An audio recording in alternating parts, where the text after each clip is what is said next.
भक्तजनों, आज मैं आप लोगों को महर्षि गौतम और उनकी पत्नी अहिल्या के पुराणों में आधारित कथा सुनाती हूँ।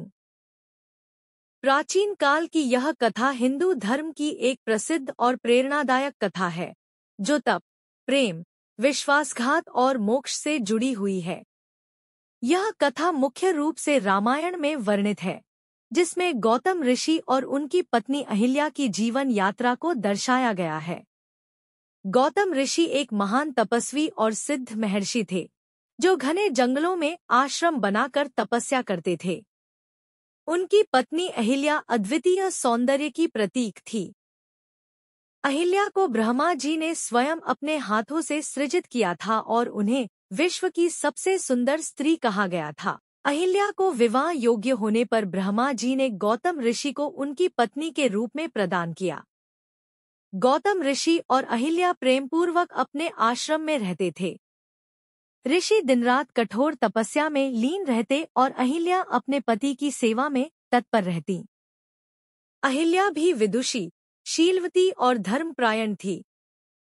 उनके सौंदर्य की ख्याति दूर दूर तक फैल चुकी थी और यह बात देवलोक तक पहुंची थी।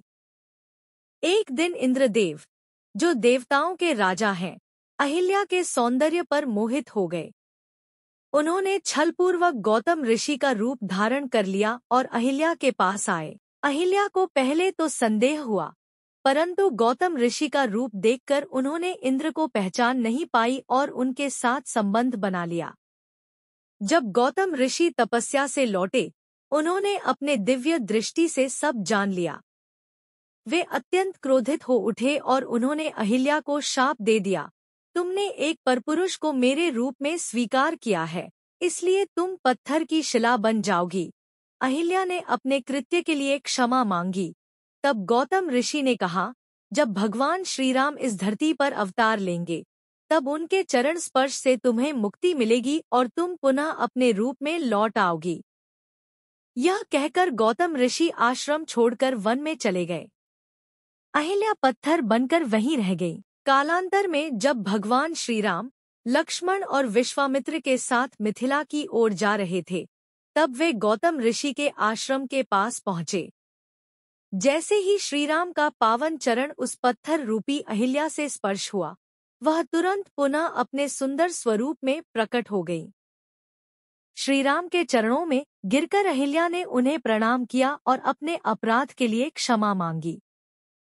श्रीराम ने उन्हें आशीर्वाद दिया और कहा कि यह तुम्हारी तपस्या और भाग्य का फल है कि तुम्हें मेरे चरणों से मुक्ति मिली।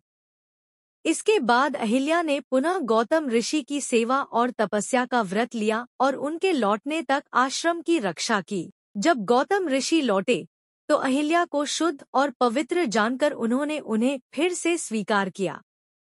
यह कथा यह सिखाती है कि क्षमा, पश्चाताप और भक्ति से मोक्ष प्राप्त किया जा सकता है।